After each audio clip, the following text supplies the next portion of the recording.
Banking as a service, and I'd really welcome the other panelists' views on this. The way that we see it is any kind of banking process which is entirely tech enabled through an API driven solution sitting on top of a regulated license. So either a banking license or an e-money license, for example. You have lots of those in the UK.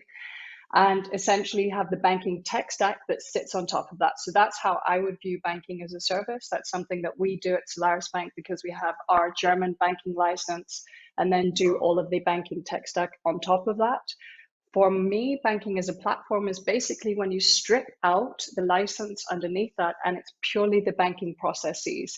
So it's still as a service, it's still tech enabled, it's still API driven.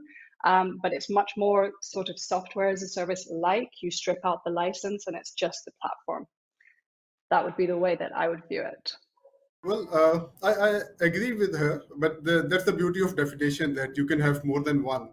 And if I give my personal view on definition of BaaS, I see it as a beautiful collaboration between banking infrastructure and non-banking players.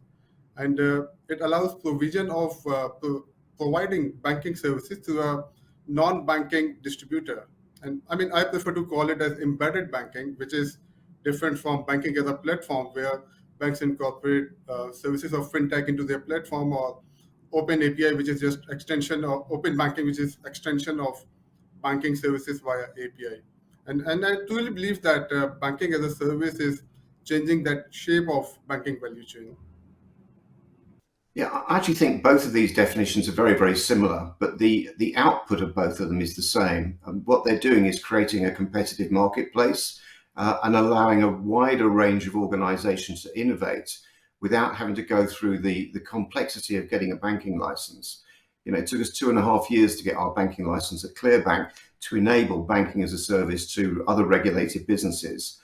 And I think that what we do is then offer change and challenge in a marketplace and create competition to allow, as I say, wider consumer and business choice.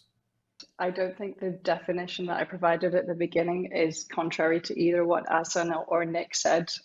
It's entirely to enable, I think, in the background as an infrastructure player, things like embedded finance, or as it's also known, contextual finance. So more it's shades of the spectrum, but I think we're all saying the same thing.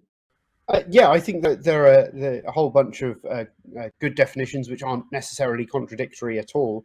How I see it is that banking as a service is the offering via APIs, other technology solutions of an individual aspect of a bank, such as the ability to transfer payments of one type or another, the offering of cards of various types and provisioning of cards and so on. And banking as a platform is all those services at once, offered as a whole package. So that for me is the distinction between the two, where a bank white labeling of a bank from one particular organization that is fronted by another organization, for example.